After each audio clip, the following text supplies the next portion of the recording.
बजाज फिन्सर्वने त्यांचा banking and financial services हा नवीन fund बाजारात लॉन्च केलाय. या फंड बद्दल माहिती देण्यासाठी आज आपण इन्व्हाइट केलंय आयएसबीच्या vice president Kajal Girase madam यांना. पण त्याच्या आधी एक थोडासा आढावा स्टॉक मार्केट आणि सोनं चांदीचा घेऊया. स्टॉक मार्केटमध्ये सलग तिसऱ्या दिवशी तेजी पाहायला मिळाली. पुन्हा एकदा निफ्टी आयटी इंडेक्स हा एक सगळ्यात जास्त गेन होणारा इंडेक्स पाहायला मिळाला. खरी ऍक्शन सोनं आणि चांदीमध्ये पाहायला मिळाली. मागच्या एक आठवड्याभरात सोनं आणि चांदीमध्ये सातत्याने वाढ होते.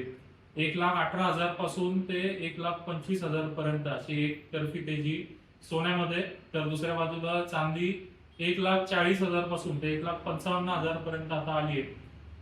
आता हा जो फंड मी तुम्हाला म्हटलं बजाज फिन्सर्वचा, या फंड बद्दल आपण मॅडम कडनं थोडक्यात माहिती.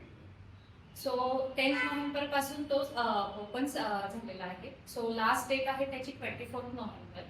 सो का म्हणून कन्सिडर करायचा, त्याचे काही रिझन्स आहेत. फर्स्ट तर असं आहे की तुम्हाला सगळ्यांना माहितीच आहे इंडियातले सगळ्यात ग्रोईंग सेक्टर्स म्हणजे बँकिंग आणि फायनान्शियल सर्व्हिसेस. सेकंड गोष्ट असे की डायव्हर्सिफाय पोर्टफोलिओ असणार, जसे की top banks, NBFC and insurance companies. So banking सेक्टर्सची इन द लास्ट 5 इयर्समध्ये खूप चांगल्या पद्धतीने ग्रोथ झाली आणि अशीच काही ग्रोथ होण्याची शक्यता आहे पुढे. सो हेच बघून बजाजने एक त्यांचा फंड लॉन्च केलेला आहे. आणि थर्ड थिंग अशी आहे की जे हे फंड मॅनेज करणारे एक्सपिरियन्स पर्सन आहे फंड मॅनेजर, त्यांचं नाव आहे मिस्टर निमेश चंदन. सो हा फंड तुम्ही स्टार्टिंग करू शकता इन्व्हेस्टमेंट 500 रुपीज पासून.